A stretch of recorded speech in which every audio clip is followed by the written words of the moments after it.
Ako si Primo Numbra. Ang istorya natin ngayon ay hango sa karanasan ni Carlo ng Binyan, Laguna. Narito ang kanyang kwento. Sa lungsod ng Binyan, bayan ng Laguna, naninirahan sa isang dormitoryo ang binatang si Carlo. Bata pa lamang ay pangarap na ni Carlo na maging isang sundalo o maging isang pulis dahil nais nitong maglingkod sa ating bayan.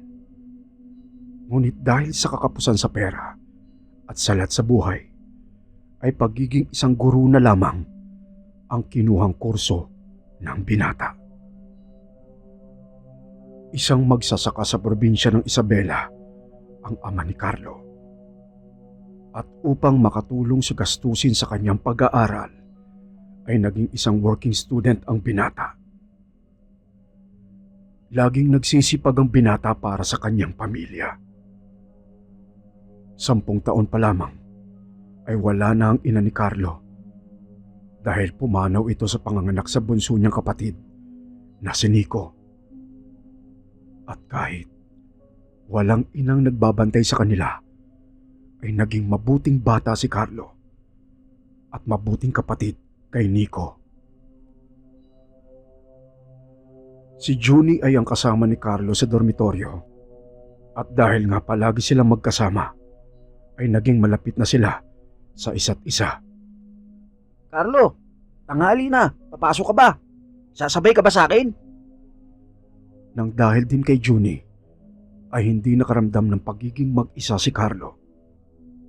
Mature din kasi kung mag-isip ang binata at direct ako magsalita, kung kaya't tila ba naging kapatid ito kay Carlo. Pupungas-pungas naman na tumayo si Carlo ng mga sandaling yon. Oo, papasok ako. Sabay na tayo, mabilis naman akong kumilos eh. Diyan ka lang ha. Maliligo lang ako sandali. Mag-almusal ka muna bago ka maligo. Baka mamaya lamigin ka niyan. O sige, hintayin kita dito. Tumango naman si Carlo bilang tugon sa sinambit ng kasamang si Junie. Matapos ang usapang yon, ay dumiretso na nga si Carlo sa kusina upang mag-agahan. Samantalang si Junie naman ay naghintay na lamang sa labas ng dormitoryo. Mabilis na tinapos ni Carlo ang kanyang pagkain at kaagad na naglinis ng katawan at nagbihis ng pang-eskwelang damit. Matapos na mag-ayos ng sarili, ay lumabas na si Carlo at sinalubong na siya ng kanyang kaklaseng si Caleb. Oh, Caleb, bakit napadaan ka dito sa aming dormitoryo? Tsaka nasa na si Junie? Sabi niya sa akin, hihintayin niya ako dito sa labas ah. Bakit ikaw nandito? Umalis na si Junie kasi may dadaanan pa daw siya. Sabi niya din sa akin, tayo na lang daw ang magsabay. Tumango na lamang si Carlo bilang tugon. Pagkatapos, ay sabay na nagtungo sa paaralan ng magkaklase. At doon naman ay nakasalubong nga ni Carlo si Junie na may kasamang isang lalaking hindi nila kilala. Lumapit si Carlo kay Junie. Pare, sino siya? Bago lang pa siya dito sa eskwelahan natin. Ngayon ko lang kasi siya nakita eh. Oo Carlo, bago lang siya dito. Kaya nga hindi na kita nahintay kanina kasi nagpapasama siya sa akin doon sa Dean's office. Alam mo na, kailangan ko siyang tulungan kasi humingi ng tulong. Alam nga naman na hindi ko pansinin. Kawawa naman, di ba? Oo nga naman sa bagay. Ano, nakita niyo na ba kung saan siyang kwarto? Tsaka alam niyo na ba kung saan siyang floor? Anong section niya? Saan ba siya banda at tsaka sino yung professor niya? Napakorap-korap naman ang kasama ni Junie sa lahat ng mga tanong ng binata. Habang si Junie naman ay napangiti dahil sa mga sunod-sunod na tanong ng kaibigang si Carlo. Ay nako, ikaw talaga pre. Lahat talaga sa'yo, tatanungin mo yun oh. Daig mo pa yung pulis eh. Nang mga sandaling yon, ay inunat ng kasamang lalaki ni Junie ang kanyang kamay upang kamayan si Carlo. Kumusta kaibigan? Ang pangalan ko ay Manuel Mercado. Transferi lamang ako dito sa school ninyo. Mukhang magkakaseksyon nga ata tayo. Wika ng binatang si Manuel. habang ipinapakita ang kanyang ID kay Carlo. Manuel pala ang pangalan mo. Pinagagalak namin na makilala ka, Manuel. Agad namang nagkamabutihan ng mga ito dahil nga siguro magkakaedad lang sila at pare-pareho ng mga interes. Natutuwa naman ako na may tropa kagad ako. Sandali. Gusto niyo bang kumain? Ililibre ko kayo ng tanghalian. Mamaya na siguro. Attend na muna tayo ng klase. Matapos na mag-usap, ay nagtungo na ang mga ito sa kanilang mga silid-aralan. Naging mabilis naman ang takbo ng mga oras dahil wala silang masyadong ginawa sa kanilang klase kundi ang mag-review para sa paparating na pagsusulit. Matapos ang kanilang klase, ay dumiretso ang apat sa kantin ng eskwelahan. Manuel, tsaka na matutuwa ka dito sa kantin namin. Masarap ang mapagkain dito, tsaka mura pa. Sandali, Manuel. Sigurado ko ba na ililibre mo kami? Nakakahiya naman kasi. Pare-pareho naman tayo may baon siguro. Kaya okay lang kung hindi mo na kami ililibre. Hindi, Carlo. Ililibre ko kayo. Sandali. Sigurado ba kayong dito nyo gusto kumain? Gusto ko sana sa labas. Doon sa restaurant. Alam nyo, bago lang kasi ako dito sa syudad at gusto ko makatikim ng mga pagkain sa ganung lugar. Sigurado ka ba? Oo, Caleb. Gusto ko makatikim ng mga kakaibang bagay. Kakaibang bagay? Ang ibig kong sabihin, mga pagkain na bago sa panlasa ko. Sanay na kasi ako sa mga pagkain sa karinderya. Kumbaga gusto ko namang kumain ng bago. Katulad halimbawa ng sa mga fast food. Sigurado ka ba dyan, pre? Baka mapagastos ka. Napabuntong hininga si Manuel. Sabay hugot sa kanyang wallet at ipinakita sa mga bagong kakilala ang laman nito. Uy, grabe! Astig! Sana lahat ganyang kadami ang pera. Maging si Carlo ay hindi makapaniwala sa kanyang mga nakita. Punong-puno ng pera ang wallet ni Manuel. Magkahalo dito ang tig-500 at tig-1,000. Madaling masasabing may kaya sa buhay ang bago nilang kakilala. Samantala, si Carlo naman ay nakaramdam ng konting kaba. Uy, Manuel, itago mo yung wallet mo. Baka may makakita dito niyan.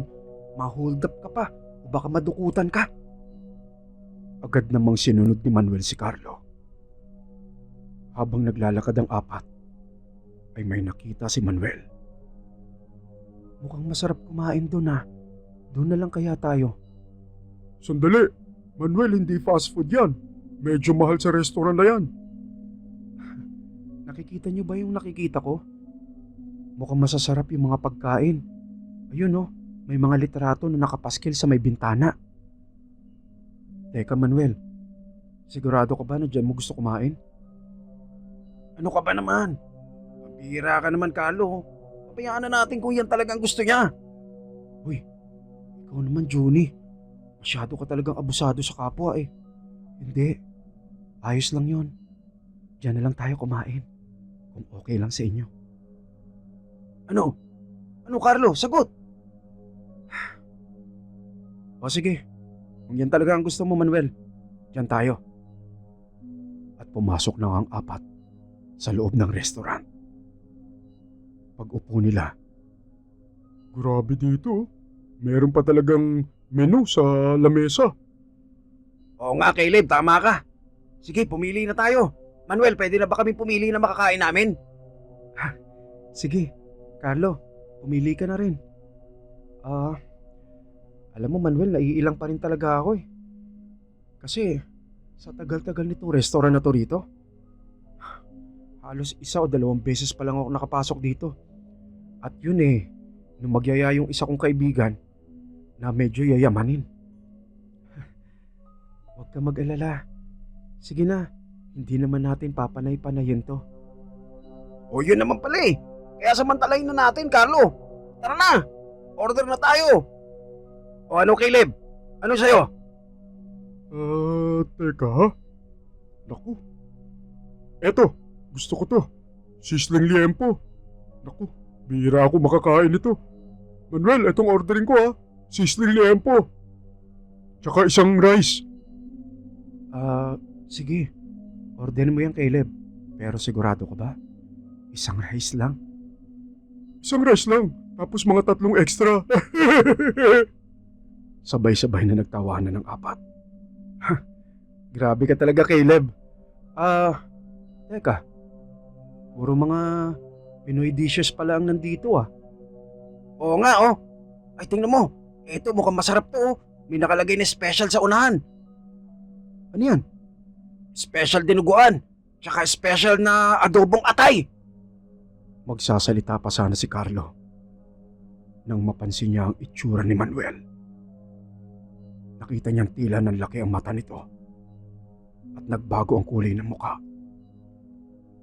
Namutla ito na para bang binuhusan ng malamig na tubig. Ano nangyari sa lalaking to? Manuel, okay ka lang ba? Manuel? Oo, okay lang ako. Ano nangyari sa'yo? Para kang biglang nawala. Wala. May naalala lang ako. Pero sigurado ka, okay ka lang? Oo, okay lang ako. Sige, umorder na kayo. Para makakain na tayo. Maya-maya pa. Grabe! Ang sarap! Busog na busog ako! Sabi ni Caleb habang nakahawak pa to sa kanyang tiyan. Sulit naman pala yung presyo dito. Kaya pala napakamahal kasi ang sarap ng pagkain. Uy, magpasalamat naman kayo kay Manuel. O nga pala, Manuel, salamat ha. Oo nga pala Manuel, salamat! Walang anuman. Natutuwa ako at nabusog kayo. O paano, tara na. Kailangan ko pa kasi makahanap ng matutuluyan eh. Pagkatapos magbayad ni Manuel, ay lumabas na nga ng restaurant ang 4. Habang naglalakad sila. Junie, di ba sabi mo sa akin kanina may bakante dun sa dormitoryo ninyo? Oo nga pala. Carlo, baka pwede nating i-recommenda sa kanya yung bakanting kwarto dun sa dormitoryo natin. Sige. Total, nandun naman yata si Kuya Lando ngayon. Ano, diretso na tayo doon? Sige, tara! O paano? Caleb, dito na kami. O sige, uwi na ako. Ingat kayo! Ingat din! Hindi naman kalayuan ng dormitoryo sa restaurant na kanilang kinainan. Kaya mabilis silang nakarating doon. At eksakto namang nandun ang may-ari ng dormitoryo na si Lando. Magandang araw Kuya Lando. Siya nga po pala si Manuel, bago naming kaklase. Naghahanap po siya ng matutuluyan. Interesado po siya doon sa may kwartong katabi namin, yung bakante. Nabanggit po namin kasi sa kanya kanina. Sige, alam niyo naman ako rito. Basta maayos magbayad at hindi magulo, okay sa akin. Tsaka huwag ka mag-alala bata. Malinis tong dormitoryo ko, tsaka tahimik dito.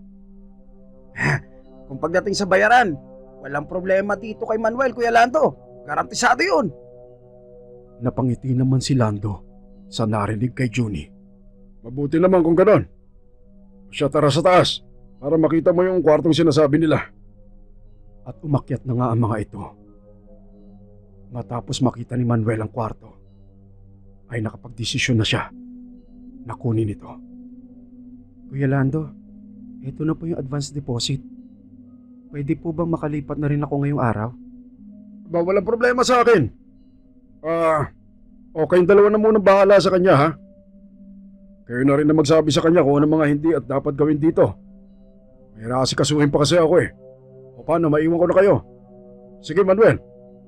Sige po, maraming salamat po Kuya Lando. Muling tiningnan ni Manuel ang kwartong kanyang nakuha. Halos kumpleto nito sa gamit.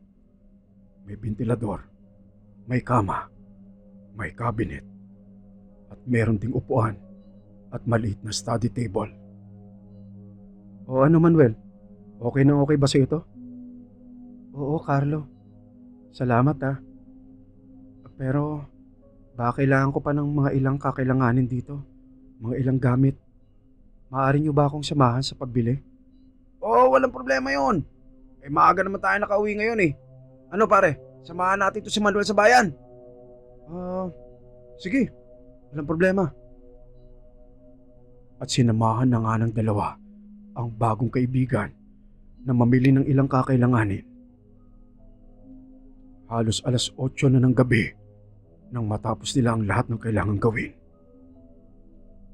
Ng mga sandaling yon ay nakaupo na ang tatlo sa sala ng dormitoryo. Nakakapagod tong araw na to. Okay lang yun Manuel. Ganyan talaga kapag unang araw mo na kumuha ng mauupahang kwarto. Siyempre, marami talagang kailangang asikasuhin, lalo na yung paglilinis. Kaya nga eh. At nagpapasalamat ako dahil nandiyan kayo at natulungan niyo ako.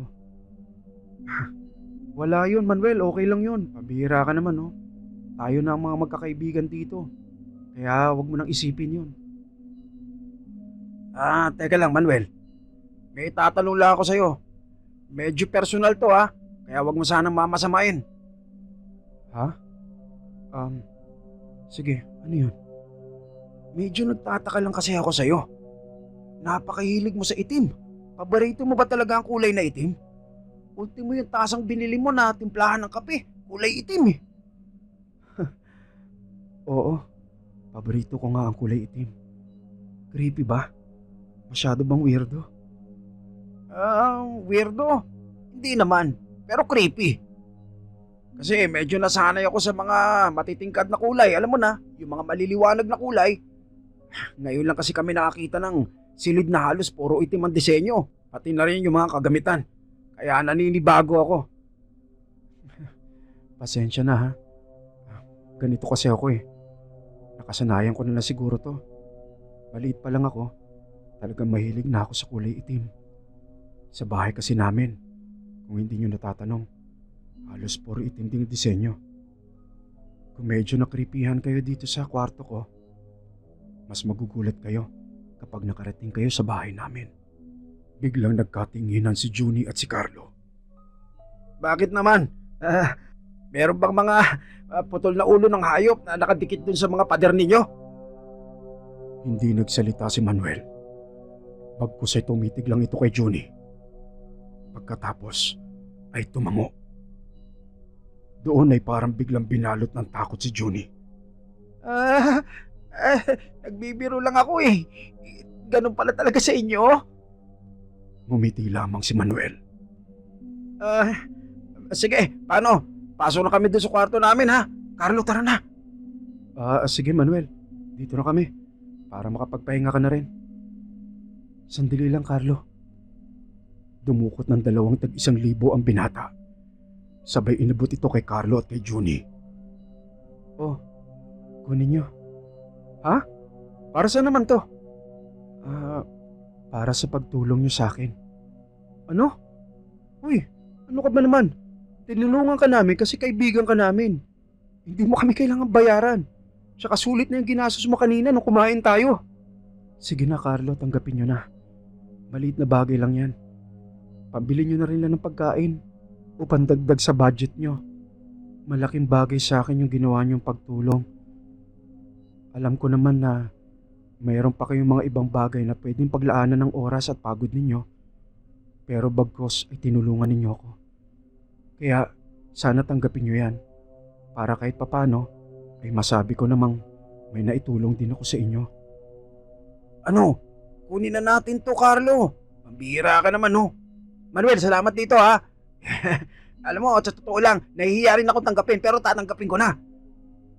Napakamot ng ulo si Carlo. Sige, Manuel. Tatanggapin ko na dahil dyan sa sinabi mo. Salamat ha. Salamat din sa inyo. At dumiretso na nga si Carlo at Junie sa kanilang silid. Nang mga bandang alas 9 na ng gabi. Junie! Uy, Junie! Oh, ano yun? Nagugutom ako, pre. Bili tayo ng pagkain. Sige, nagugutom din ako eh. Yayain natin si Manuel. Oo nga, tara. Para matikman niya yung pares dun sa kanto. Maya-maya pa ay kumakatok na sila sa kwarto ni Manuel. Manuel? Manuel, si Carlo to. Manuel? Grabe naman yan si Manuel. Parang mantika ako matulog. Yung katok natin halos marinig na doon sa ibang kwarto eh. Baka naman kasi napagod talaga sa mga ginawa natin ngayong maghapon. Paano? Hayaan na lang natin siya. O sige, di tayo na lang. Pagtalikod ng dalawa, at saka naman bumukas ang pintuan ng silid ni Manuel. Doon napalingon ang magkaibigan. Nagulat sila na makita nila si Manuel. Nakatayo ito sa harap ng bukas na pintuan at pawis na pawis. Manuel, ano nangyayari sa'yo? Bakit pawis na pawis ka? Di ba may electric fan ka naman? Pasensya na. Nasipa ko kasi yung electric fan kanina. Habang natutulog ako, nabunot siya. Kaya natulog ako ng walang electric fan. Ano nga palang ginagawa niyo dito? Kasi yayayain ka sana namin kumain eh. Etong si Junie, bigla na lang nagyaya. Nagugutom daw siya. Kaya naisipan namin na yayain ka na rin. Ganun ba? Sige, sandali, magbibihis lang ako. Pagkasarado ng pintuan ng silid ni Manuel. Uy, Carlo. Grabe na wiwirtuhan talaga ako dyan sa kwarto na yan. Nakakatakot kasi yung mga disenyo, pati yung mga koloreting pinagbibili ni Manuel para dyan sa kwarto niya. Ano ko ba naman, Junie? Alam mo naman ng mga tao, kanya-kanya tayo ng hilig, kanya-kanya tayo ng gusto. Hayaan mo na siya kung yan ang trip niyang design. Oo nga, naiintindihan ko. May iwasan ko bang nakikripihan talaga ako? Pagkasabi nun ay biglang bumukas ang pintuan ng silid ni Manuel. Muntik mapatalon si Junie sa pagkagulat. Ay, Sus Maria Josep! Pambira ka naman, Manuel, oh. Nakakagulat naman yung mga galawan mo. Alam mo, ang hinay-hinay mo magsalita, pero yung galaw mo, nakakatakot. Ha? Anong ibig mong sabihin, Junie? Naku, Manuel, wag mo nang pagpapansinin niya si Junie, sira ulo yan. Uy, Junie, maayos ka nga. Nagulat kasi ako eh. Pira naman, oh. O siya, tara na. Manuel, pupunta tayo dun sa may parisan dyan sa kanto. Masarap yung pares dun. Oo, alam mo ba, mas masarap pa yun sa Diwata Overload. Ha? Diwata Overload? Oo, yung parisan ng bading doon sa may Makapagal. Bading? Makapagal? Uy, ano ka ba naman, Junie? Obvious na hindi alam ni Manuel yun. Kino-confuse mo pa yung tao eh. Pasensya ka na. Kasi kakapanood ko lang ng mga video nung kanina sa FB Reels eh. Pero, masarap talaga yung pares dito kaya tara na! Lalakad na sana sila nang biglang humawak si Manuel kay Carlo. Oh, bakit Manuel? Carlo, halos kalahati ng mga sinasabi ni Junie ay hindi ko naiintindihan. Nawiwirduhan ako sa kanya. Ha? Pasensya mo na lang si Junie. May ketek talaga yan. Tsaka huwag ka magalala. It's a tie. Nawiwirduhan din siya sa'yo. Alam ko naman yun. At tuluyan na nga lumabas ng dormitoryo ang tatlo upang bumili ng pares. Maya-maya pa ay nandun na sila sa kusina ng dormitoryo at kumakain. Junie, tama ka. Masarap nga itong pares na to. O diba sabi sa'yo eh. So ngayon, kung halimbawa magutom ka tapos alanganing oras, alam mo na kung saan pwedeng bumili ng pagkain. Oo, salamat. Ng mga sandaling yon, habang sila ay kumakain, ay hindi maiwasan ni Carlo na mapatingin sa bagong kaibigang si Manuel. At sa hindi sinasadyang pagkakataon, ay napatitig si Carlo sa mata ng bagong kaibigan. Biglang muntik mabilaukan si Carlo sa kanyang nakita. Diyos ko, tama ba yung nakita ko? Parang Parang baliktad yung imahe ni Junie sa mga mata ni Manuel. Kinusot ni Carlo ang kanyang mga mata at muling tiningnan si Manuel. Nakita naman niya ang kanyang refleksyon sa mga mata nito at napansin niyang hindi ito baliktad. Makakahinga na sana ng maluwag ang binata nang bigla niyang maisip. Teka, kung refleksyon ko ngayon ang nasa mga mata ni Manuel, ibig sabihin nakatitig siya sa akin. At doon niya na nga narinig ang binata. Carlo, okay ka lang ba? Ha? Okay lang ako. Ano nangyari sa'yo, Carlo? Para kang nakakita ng aswang ah. Ano? Ano sabi mo? Ang sabi ko, para kang nakakita ng aswang, namumutla ka eh. Ha? Napatingin si Carlo kay Manuel. Napansin niya na naging seryoso ang tingin nito sa kanya. At nang muli siyang tanungin nito, ay tila may diin na ang mga boses ni Manuel. Carlo, okay ka lang ba? Okay lang ako. Ano ba naman kayo? Okay lang ako. Tara, tapusin na natin itong pagkain to. Medyo inaantok na ako eh. Ay sira ulo. Hinihingal tapos inaantok. Aray! Bakit ka ba naniniko, Carlo, ha? Bilisan mo na kumain. Gusto ko na magpahinga. Bira naman, oh. Sabihin mo na lang, nananakit ka pa eh. Tara, Manuel. Tapusin na natin itong pagkain to. Nasisiraan ng ulo tong kaibigan natin. At nagtuloy na nga sa pagkain ng tatlo. Nakayuko si Carlo habang itinutuloy ang pagkain. Ngunit sa kung anong kadahilanan, ay hindi nito maiwasang tingnan si Manuel. At sa bawat pagkakataong yon, ay lalong nababalot ng kakaibang pakiramdam ang binata. Sapagkat si Manuel ay walang kurap na nakatitig sa kanya. Makalipas ang ilang maikling sandali, ay natapos namang kumain ng tatlo. Sige, ako nang bahalang magligpit dito. Sigurado ka? Oo, Junie. Magpahinga na kayo ni Carlo. O sige, Manuel. Salamat ha. Awi kami. Tara na, huy. Samantalang si Carlo naman ay wala pa rin kaimik-imik. Inakay na ito ni Junie papasok sa kanilang kwarto.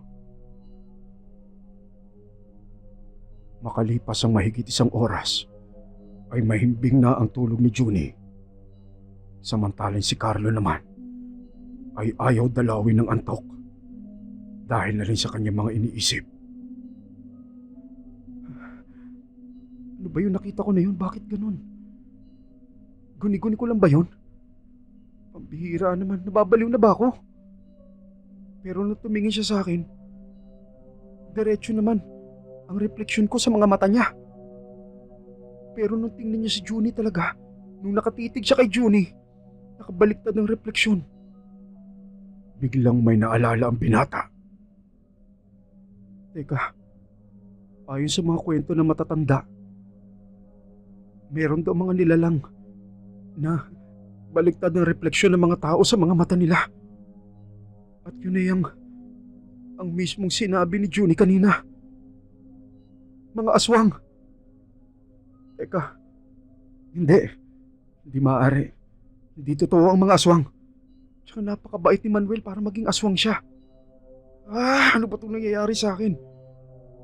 Carlo, ano ka ba? Alisin mo ka sa isipan mo yan. Nababaliw ka na yata. Nasa gitna ng ganong pagmumuni-muni ang binata. Nang biglang. Teka, ano yun? Parang iyak ng bata yun ah.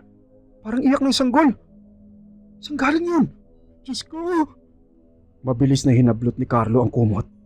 Nagtalokbong ito. Sabay tinakpan niya ang kanyang mga tenga. Makalipas ang ilang minuto, tinanggal niya ang pagkakatakip ng kanyang mga palad sa kanyang tenga at muling nakinig. Katahimikan.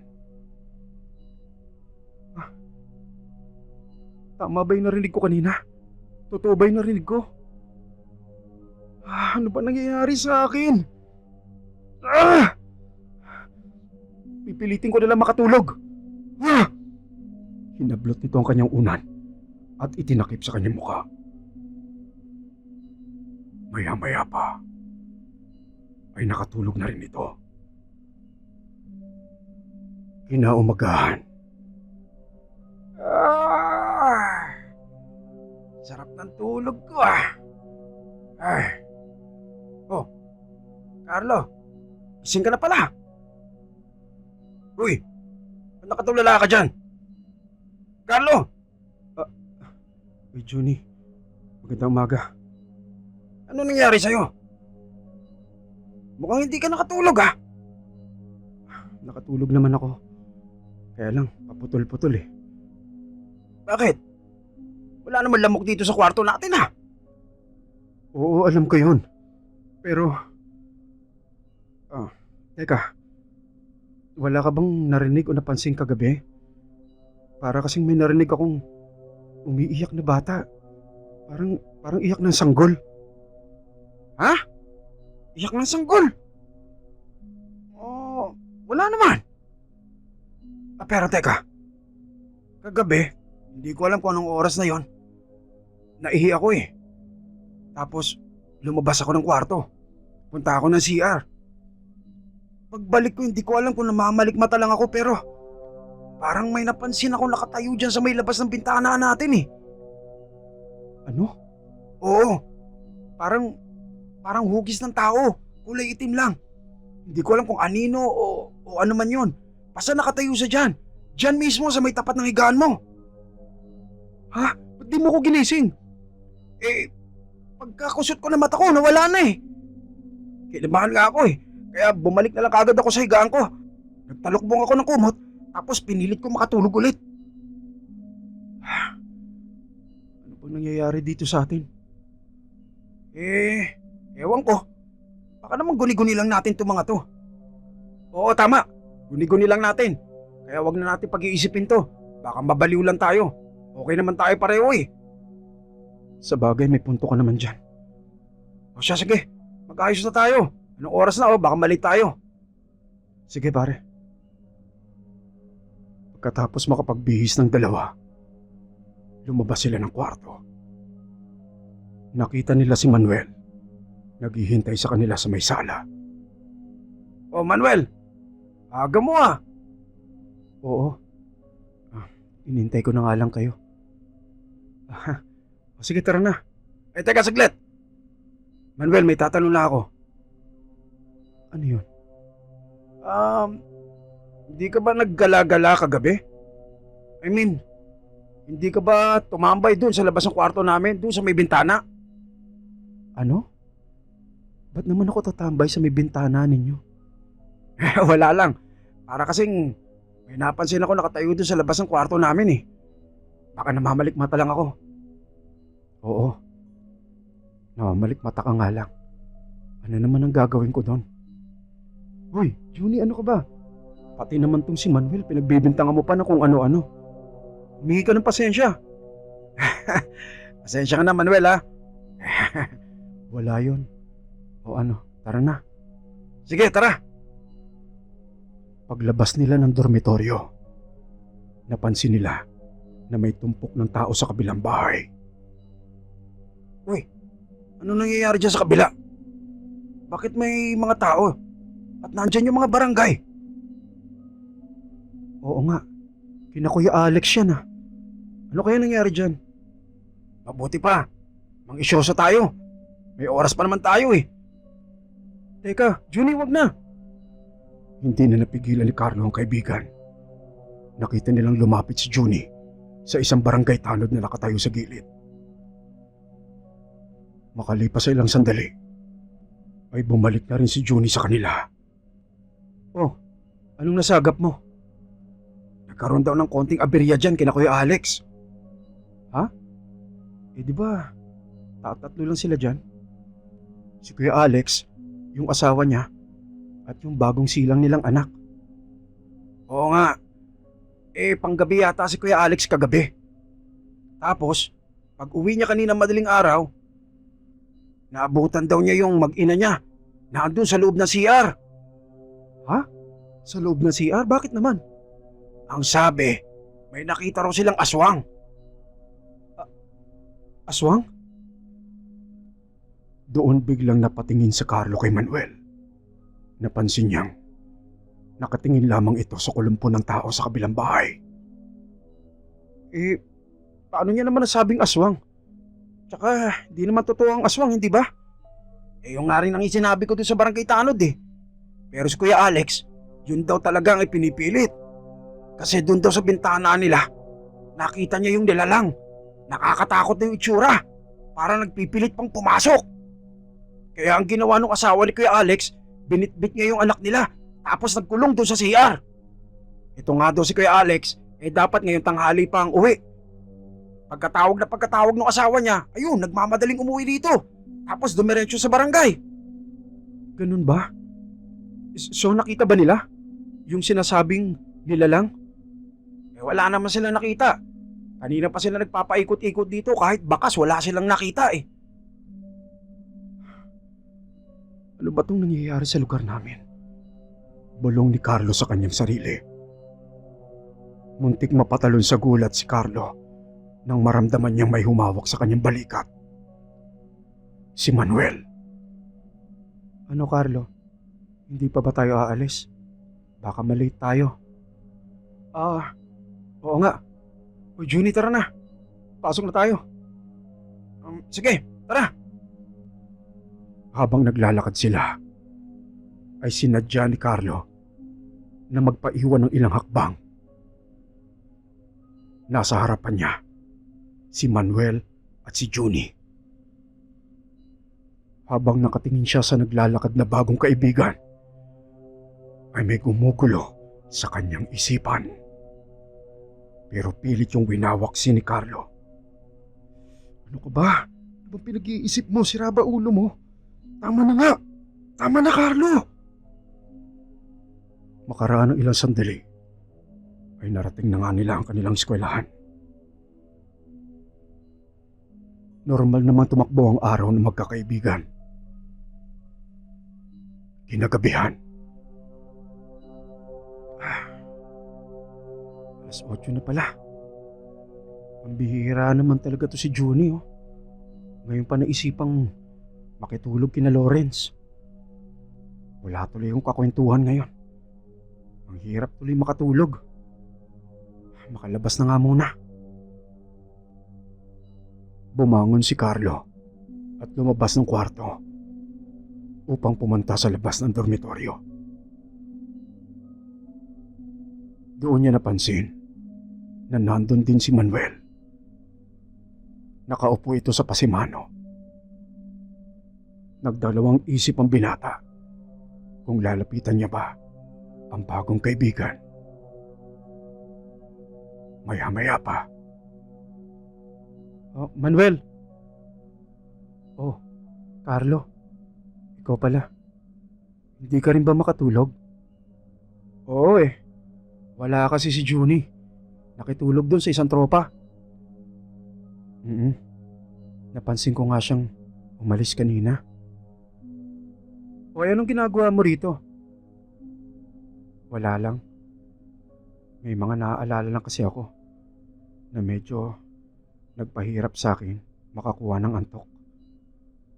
Ganun ba?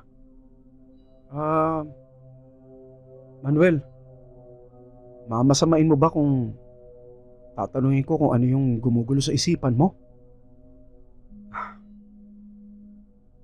Gusto ko sana sarilinin na lang. Pero sige, maigi rin siguro na meron akong mapagsabihan. Umupo si Carlo sa tabi ni Manuel.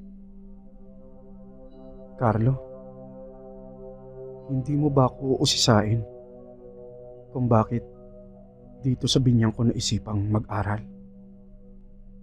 Alam mo, pinagtataka ko nga yan eh. May pera ka naman. Bakit hindi ka doon sa Maynila nag-aral doon sa malalaking eskwelahan? May dahilan kasi.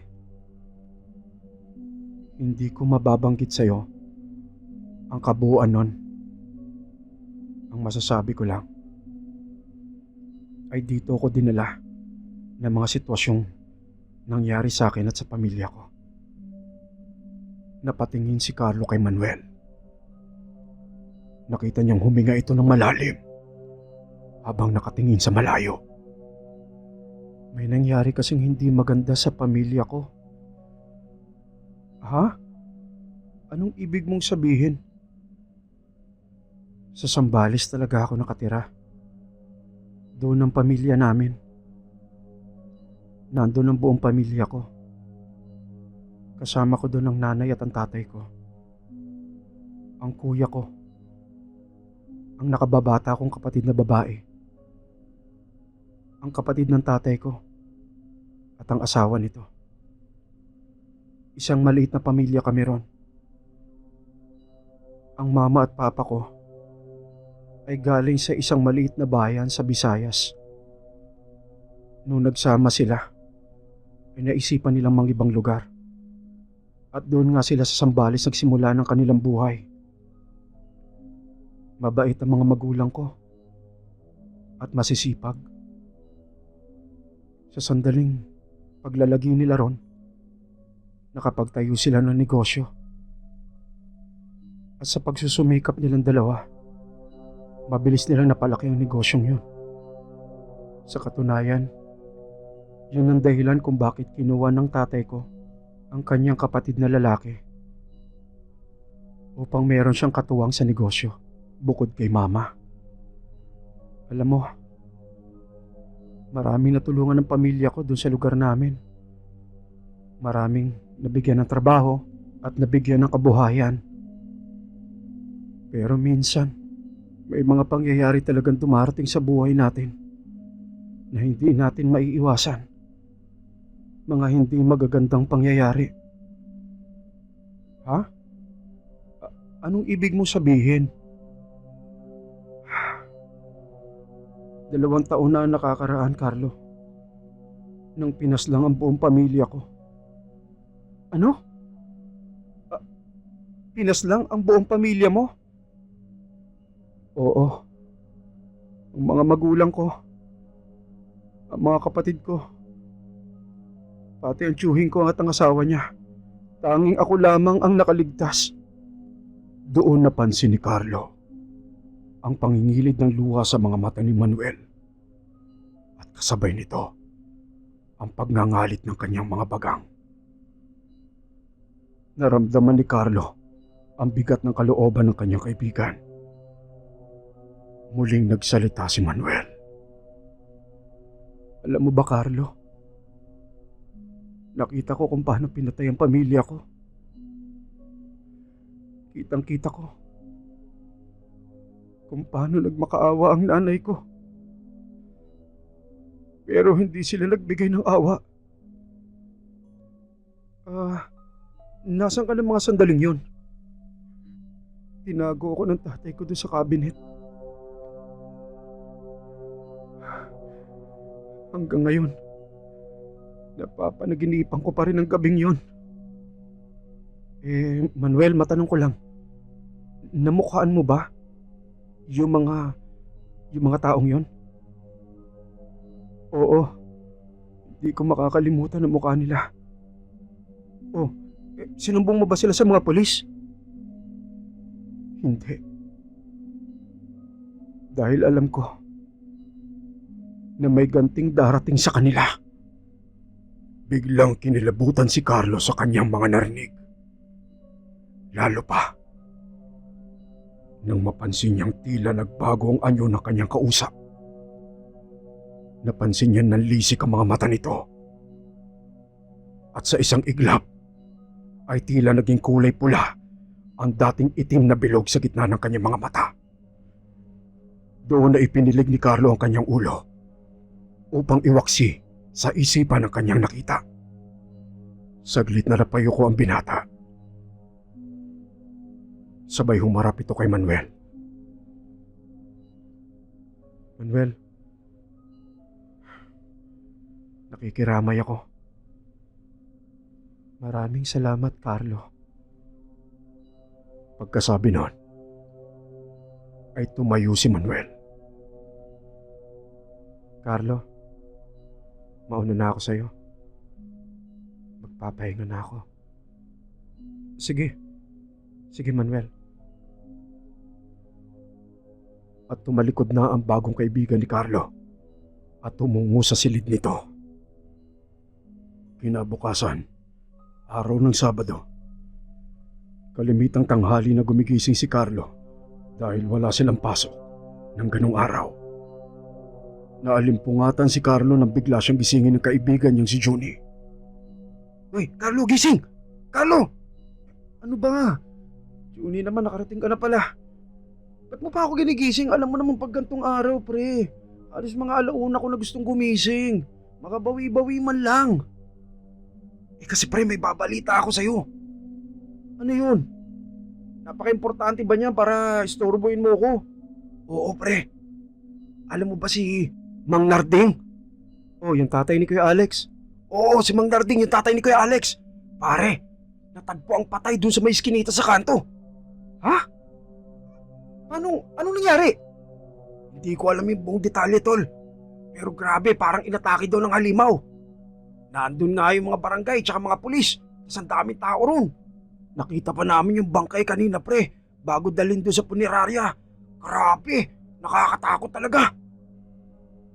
Napansin ni Juni na hindi kumikibo ang kaibigang si Carlo. Uy, Carlo, narinig mo ba yung mga sinabi ko? Nakatulala ka na naman dyan. Ha? Oo, narinig kita. Ay, pambihira ka. Ano ba nangyayari sa inyo itong mga nakaraan? Lagi ka na lang nakatulala. O ano, hindi ka pa ba kakain? Hindi, sige pare. Mauna ka na. O sige, sunod ka na lang dyan sa kusina, ha? At naiwan nga si Carlo sa kanyang silid. Ng mga sandaling yon, ay may bumabagabag na naman sa kanyang isipan. Pero gaya ng kanyang nakagawi ang gawin, pinilit niya tong iwaksi. Maya-maya pa ay lumabas na ng silid si Carlo. Oh, buti naman naisipan mong lumabas na. Lalamig na tong kaping tinimpla ko sa'yo. Halika na. Tsaka tong tinira kong sinangag sa'yo, tirahin mo na to. Sige pare, salamat. Habang kumakain ang dalawa, ay biglang dumating ang may-ari ng dormitoryo na si Lando. Oh, Carlo, Julie, andiyan pala kayo. Hoy, Kuya Lando, kain. Kain po, Kuya. Sige, kumain na ako sa bahay. O, siya nga pala. Alam niyo bang aalis na si Manuel? Ano po? Si Manuel aalis? Di ba kalilipat niya lang dito? Yun na nga ang pinagtataka ko eh. Pero hindi niya naman binawi yung binayad niya sa akin. Kaya okay lang yun. Kuya Lando, sinabi po ba niya kung anong dahilan? Wala naman sinabi. Basta sinabi niya lang na baka ngayon, bukas o sa makalawa, aalis na siya rito. Sa kung anong kadahilanan, ay nakaramdam ng lungkot sa narinig na balita ang binatang si Carlo. Ganun po ba? Oo, sige. Mauna na ako sa inyo, ha? Dinaan ko lang yung bagong labang kortina eh. Oh, Julie, ikaw na magkabit nun, ha? Sige kuya, akong bahala. At lumabas na nga ng dormitoryo si Lando. Habang umihigop ng kape si Junie, ay nagtanong ito sa kaibigan. Pre, ano kayang dahilan ba't nagdesisyon ng gano'n si Manuel? Yun nga rin ang pinagtataka ko, pre. Meron ba tayong hindi magandang nagawa? Meron ba tayong hindi magandang pakikisama na pinakita sa kanya? Ano kayang problema? Malay ko. Basta alam ko kami, goods kami noon. Ikaw, baka binatrip mo. Ano ka ba naman, pre? Ano ba naman yung sinasabi mo? Walang ganun nangyayari. O kung ganun, anong dahilan? Hindi ko alam. Maigi pa, tanungin natin siya. Malamang tulog pa yun. Baka parang ako yun. Pag walang pasok, sinusulit yung tulog. Kaya nakakahiya naman kung kakatukin pa natin para lang mang-usyoso. Sa bagay, no? O di hintayin na lang natin mamaya. O kaya hintayin natin kung saan siya magsabi. Sigurado naman magsasabi rin sa atin yun. Tropa yun eh. At walang kibuan nang tinuloy ng dalawa ang kanilang pagkain. 5:00 ng hapon. Oh, Junie. Di ka ba sasama kay na Brian? Dibo ng kapatid nun, di ba? Di na pre, ikaw na lang. Babawi muna ako ng tulog. Inuman din yung pinuntahan ko kagabi. O sige, ikaw bahala. Sabihin mo na lang to kay Teresa, happy birthday. Okay. Paglabas ni Carlo ng kanyang kwarto, ay saglit itong napatigil. Pasado 5:00 na. Sarado pa rin ang kwarto ni Manuel. Tulog pa rin kaya siya? Napagdesisyon na ni Carlo na yayain ng kaibigan sa pupuntahang birthday. Nang nakatayo na siya sa harap ng silid ni Manuel at akma ng kakatok, ay napahinto ito. Ilang segundo ring tahimik na nakatayo si Carlo sa harap ng silid ni Manuel. Maya-maya pa ay napagdesisyon na nito na wag nang gambalain pa ang kaibigan. Tuluyan na nga lumabas ng dormitoryo ang binata ng mag-isa. Bandang 1:00 na ng madaling araw nang makauwi si Carlo mula sa dibo na pinuntahan. Pagliko ng sinasakyang tricycle sa bungad ng kalsada nila Carlo, ay napansin kagad ng binata ang tumpukan ng mga tao sa bahay sa tabi ng dormitoryo. At napansin din yon ng driver ng tricycle. Aba Carlo, mukhang may kaguluhan to sa lugar nyo ah. Oo nga po, Mang Kaloy. Ang daming tao. Dito nyo na lang po kay baba. O sige. Pagkabayad ay bumaba na nga ng tricycle si Carlo. Tinungo nito ang kulumpo ng mga tao sa katabing bahay ng dormitoryo. Mukhang may gulo na naman doon sa bahay nila Kuya Alex. Ano kaya nangyari doon? Nang ilang hakbang na lang ang lapit niya sa kanilang dormitoryo, ay napansin niya ang kaibigang si Junie papalapit sa kanya. Mula ito sa kulumpo ng mga tao sa tapat ng bahay nila Alex. Oh, Junie! Ano nangyari dyan? Pare, halika, dito tayo. Oh, bakit? Ano nangyari doon? Grabe pare. Si Kuya Alex, yung asawa niya, at yung anak nila, patay. Ha? Ano nangyari sa kanila? Naalala mo yung sinabi kong nangyari doon sa tatay niya? Sa tatay ni Kuya Alex? Oo. Ganun na ganun yung nangyari sa kanila pre. Para silang sinugod ng mabangis na hayop. Ano? Oo pre. At eto pa, sabi ng mga barangay, may nakita raw silang parang tao dun sa bubong. Hinabol nila pero biglang nawala. Napahinto at napaisip si Carlo. Maya-maya pa ay bigla itong tumakbo papasok sa kanilang dormitoryo. Uy pare, saan ka pupunta? Dumiretso ang binata sa kwarto ni Manuel. Ilang segundo ring tahimik na nakatayo si Carlo sa harap ng pintuan hanggang sa nagdesisyon na ito na kumatok. Manuel? Manuel, si Carlo to, buksan mo. Manuel! Katahimikan.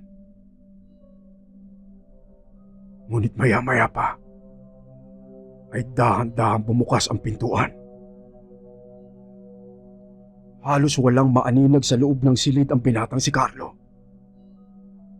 Patay ang ilaw ng silid. Madilim ang buong kwarto. Narinig na lamang niya si Manuel. Pumasok ka, Carlo. Paghakbang ni Carlo sa loob, isarado mo ang pintuan. Na siya namang sinunod ng binata. Hindi na bago sa pang-amoy ni Carlo ang amoy at lansa ng sariwang dugo. At naamoy niya to sa loob ng silid na yon. Binalot ng kilabot ang buong katawan ng binata. Ilang segundo ng katahimikan. Maya-maya pa ay hinawi ni Manuel ang kurtina sa bintana. Pumasok ang liwanag ng buwan na nakatulong upang makita ni Carlo ang paligid ng silid. Sa tulong ng liwanag ng buwan ay pinilit niya ang aninagin ng paligid. Ngunit na mapatapat ang kanyang paningin kay Manuel, ay lalo pa itong kinilabutan. Nakaupo si Manuel, nakasalampak sa sahig. Nakatalungko ang mga binti nito at ang mga braso nito ay nakayakap sa kanyang mga tuhod.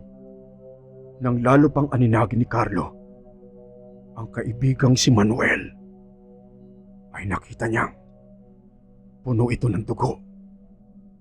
Bakas ang sariwang dugo sa mga braso at kamay nito. At maging sa kanyang bibig. Bagamat halos mabingi na si Carlo sa lakas ng kabog ng kanyang dibdib, huminga ito na malalim at kinausap ang kaibigan. Manuel, ano nangyari? Carlo, alam ko nitong mga nakaraang araw ay may naglalaro na sa isipan mo tungkol sa akin. Sasabihin ko sa iyo, totoo ang naiisip mo. Maging ang naiisip mo ngayon sa nangyari ngayong gabing to ay totoo. Ako ang may gawa nun. Nanlaki ang mga mata ni Carlo. Pinilit nitong palakasin ang kanyang loob upang mailabas sa kanyang bibig ang katanungan na nasa kanyang isipan. Pero bakit, Manuel? Naalala mo ba yung kinuwento ko sa'yo?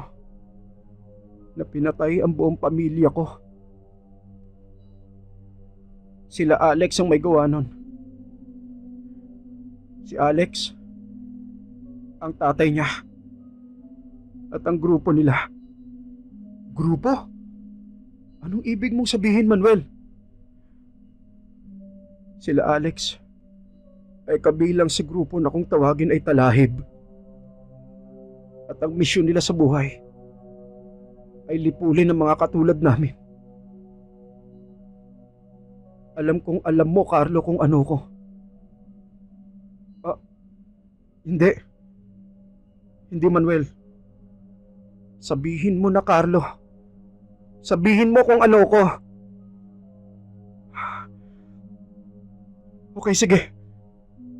Doon ay pumikit si Carlo. Sabay sabing, Aswang. Isa kang aswang, Manuel. Tama, Carlo. Aswang nga ako. Ako at ang buong pamilya ko.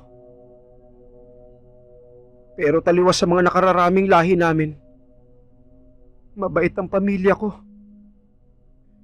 Hindi kami nambibiktima ng mga tao. Nag-aalaga kami ng mga hayop. At yun ang kinakain namin. Alam mo bang napakalaki ng kaibahan ng pagkain ng hayop kumpara sa pagkain ng tao? Kapag kahayop ang kinakain ng mga aswang, parang merong gutom na hindi nawawala. At ang lakas namin ay hindi na nunumbalik sa normal naming lakas. Para kaming nanghihina araw-araw. At kapag hayop lang ang kinakain namin, yung gutom ay nagsusumigaw sa kaloob-looban namin. Pero tiniis namin yon para hindi kami makapaminsala ng mga tao. Para hindi kami maging salot, katulad ng karamihan sa amin. Tumulong pa nga kami. Tumulong pa kami sa mga kapwa namin, Carlo. Pero hindi nila kami tinantanan. Pinatay nila ang pamilya ko, Carlo.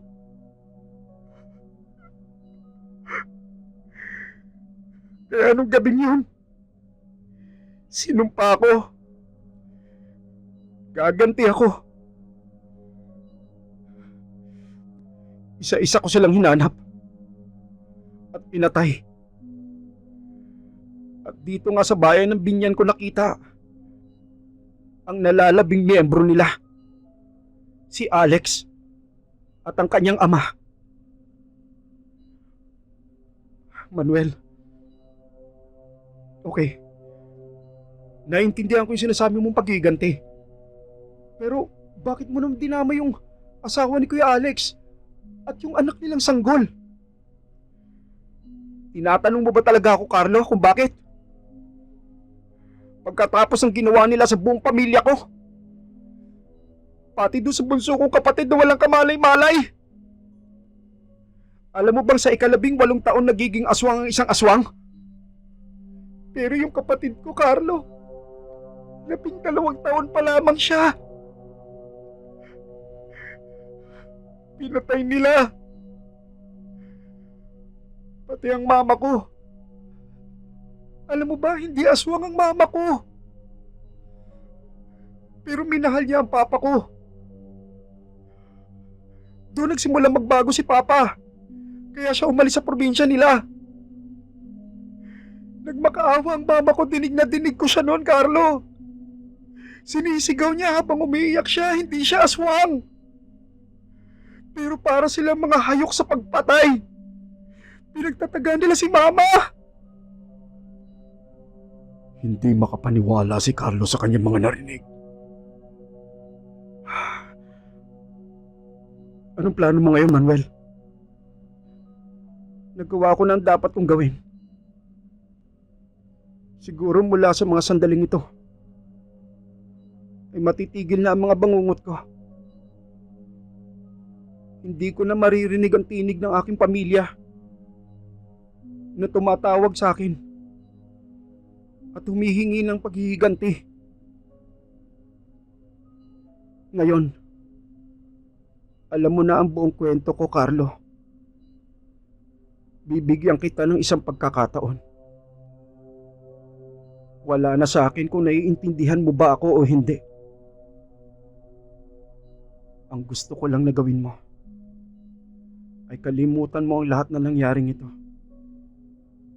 Walang ni isang salita mula sa mga nangyari ngayon at nalaman mo sa akin ang lalabas sa mga bibig mo. Maliwanag ba yon? Sandaling natigilan si Carlo. Tinitimbang nito ang mga nangyari. Sa kanyang isipan ang mga sandaling yon. Paano si Kuya Alex? Ang asawa niya? At yung anak nila? Paano naman ang hustisya sa kanila?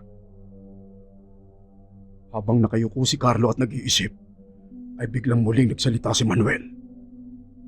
Nababasa ko ang iniisip mo, Carlo. Naging mabuti ka sa akin. Kaya tulad ng sabi ko, maintindihan mo man ang mga ginawa ko o hindi, bibigyan kita ng pagkakataon. Huminga ng malalim si Carlo. Nagkakamali ka, Manuel. Naiintindihan kita. Isa lang ang hihilingin ko sa'yo.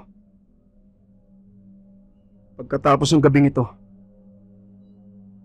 huwag ka na ulit pang mananakit ng tao. Maaasahan ko ba yon? Tumitig kay Carlo ang mapupulang mga mata ni Manuel. Oo, Carlo. Yan naman talaga ang plano ko. Tapos na ang misyon ko. Kaya tapos na rin ang pagiging aswang ko. Magpapakalayo-layo ako at mamumuhay ng tahimik at payapa. Katulad ng ginawa ng aking ama.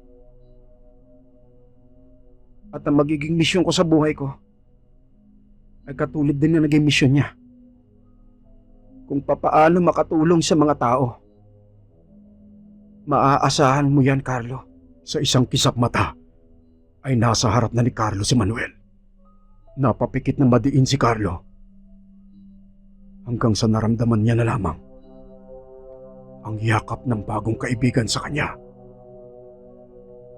Inuulit ko, Carlo. Kalimutan mo na ang lahat ng nalaman mo mula sa akin. Paalam, kaibigan.